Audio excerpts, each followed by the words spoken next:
Здравствуйте, друзья! В эфире Геоэнергетика Инфо. Максим Радайкин и сегодняшний мой собеседник Александр Фролов. Здравствуйте! Здравствуйте, здравствуйте. Украина повышает тариф на транспортировку газа на 305%. Повышение тарифа будет иметь катастрофические последствия для украинской экономики и вызовет волну увольнений, говорится в письме федеральных работодателей Украины главе Нацкомиссии по регулированию энергетики Юрию Власенко. Александр, пожалуйста, прокомментируйте, что это за 305% и какой газ-то они там собираются транспортировать. О чем идет речь? Есть такая комиссия, Национальная комиссия Украины, осуществляющая госрегулирование в сферах энергетики и коммунальных услуг. НКРЭКУ.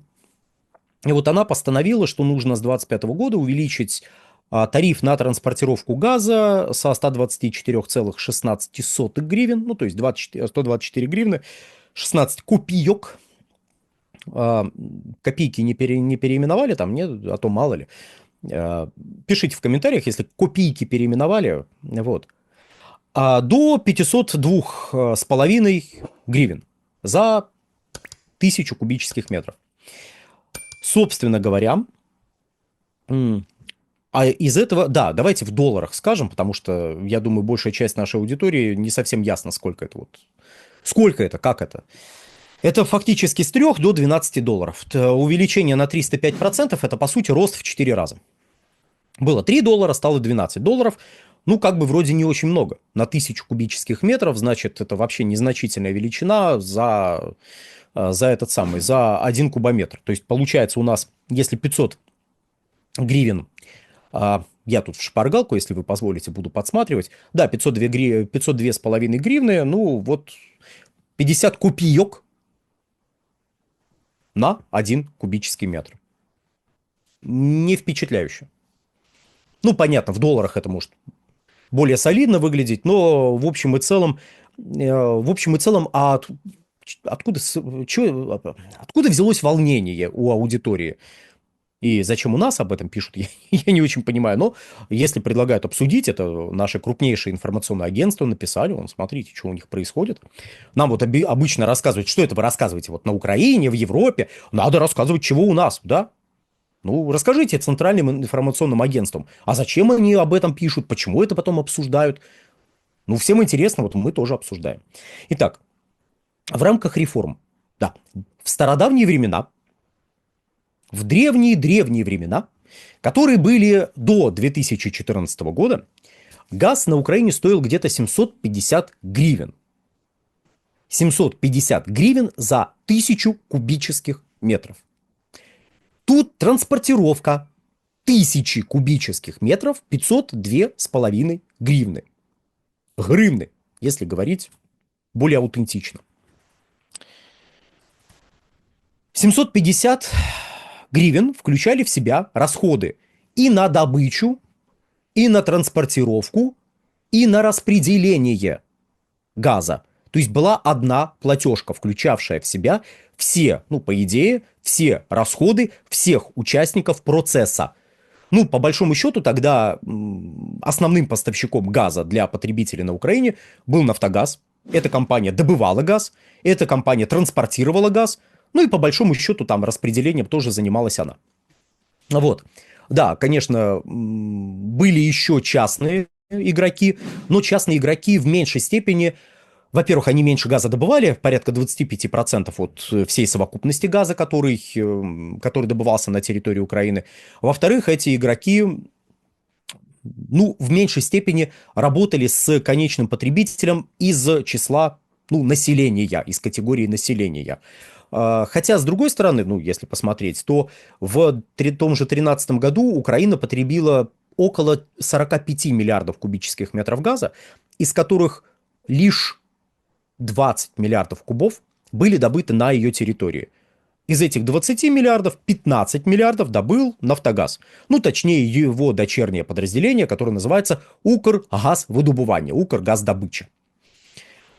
Вот такое распределение, да, и в 2013 году контракт на импорт газа из России был, опять же, у «Нафтогаза». К тому моменту уже были опыты импорта газа с другого направления в честном реверсном режиме. Газ был поставлен впервые, вот прям впервые был поставлен компанией РВЕ, это немецкая компания, у которой газ был куплен, а поставка велась через Польшу. Вот, но все равно основные объемы поставлялись из России, это был крупнейший поставщик, значит, крупнейший добывающий контракт у «Нафтогаза», крупнейшая добыча внутренняя у «Нафтогаза», ну и вот какой-то хвостик у частной компании. «Нафтогаз» — это на 100% государственная компания. И получалось, что основной объем газа, подавляющую часть газа поставляет государство, ну, государственная структура. Вот. И в этом ключе государство вело следующую политику. Да, средние зарплаты низкие, да, подушевой доход низкий, да, ВВП на душу населения, номинированный в долларах, низкий, но ряд социальных, ну, на Украине сохранялся довольно большой пласт мер социальной поддержки. То есть вы зарабатываете мало, но вы и мало платите за электричество, мало платите за газ. Есть меры поддержки угольной отрасли, таким образом уголечек, который идет вот на внутренний рынок, он тоже как бы, ну, 7-8 позволяет сводить концы с концами, тем более, если мы смотрим на экономику в целом, то вы, спонсируя собственную угледобычу, получаете кумулятивный, мультипликативный и вообще замечательнейший эффект от других отраслей, которые вливают деньги в экономику. Если бы эти отрасли, знаете, как у нас вот с 2000 по 2000 примерно 3-4 годы были чуть более огосударствлены, вот я вот такое вот слово использую, то, наверное, это бы имело еще более выраженный эффект для как простого гражданина Украины, так и для всей экономики в целом. О чем речь? О том, что в Российской Федерации тоже были некоторые отрасли на рубеже 90-х и нулевых годов, которые, ну, мягко скажем, пользуясь известными возможностями в области, скажем, добычи жидких углеводородов, не столь активно участвовали в выплате налогов. Но вот где-то, знаете, с 2003-2004 года гаечки стали подзакручиваться, и вдруг неожиданно оказалось, что можно и увеличивать добычу, и увеличивать налоговые поступления в бюджет Российской Федерации. У нас с 2006 года вот в России ведется учет нефтегазовых налогов, прям отдельно статьей нефтегазовые налоги прописываются на одной из страниц Минфина. Там есть несколько видов подсчета вот этих самых нефтегазовых налогов.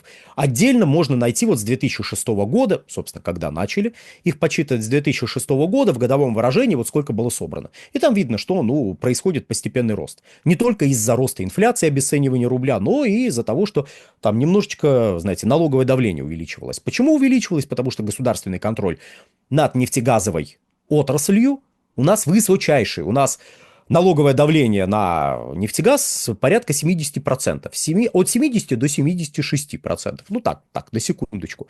Вот. На другие отрасли немножечко меньше. Это значит, что можно больше из получаемой выручки взять деньги и отправить их в бюджет. Ну вот для простоты.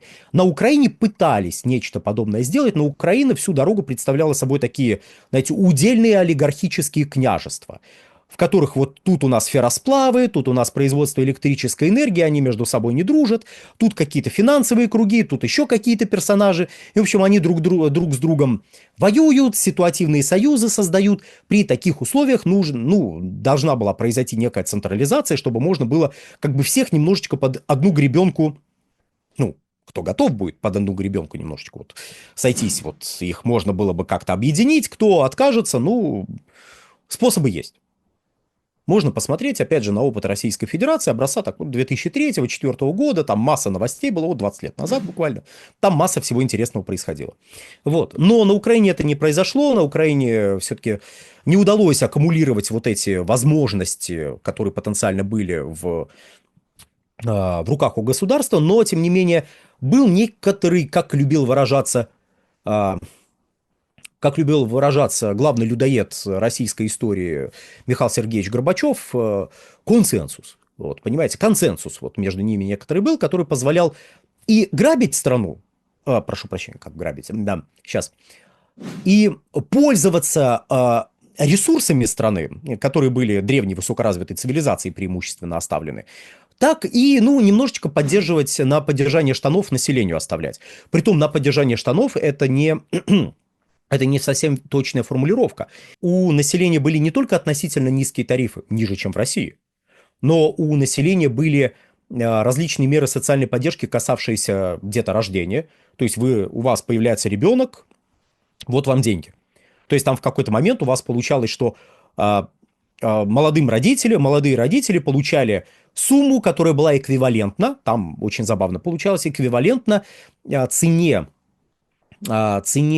довольно дешевого автомобиля Джили, который выпускался тут же, вот буквально на территории Украины. Тогда Запорожский автозавод, ну, представлял собой несколько большую величину, чем сейчас, даже некоторый экспорт был, в том числе на территорию России, и получается у вас и какие-то меры, вроде бедно живете, но за счет того, что вот тут вот меньше платить, тут государство помогает, то получается государство вливает тебе денежку, а ты идешь и на эти деньги покупаешь машинку. И вот вы, молодая семья, уже пусть дешевая, пусть стрёмненькая, но машинка, на которой вы катаетесь.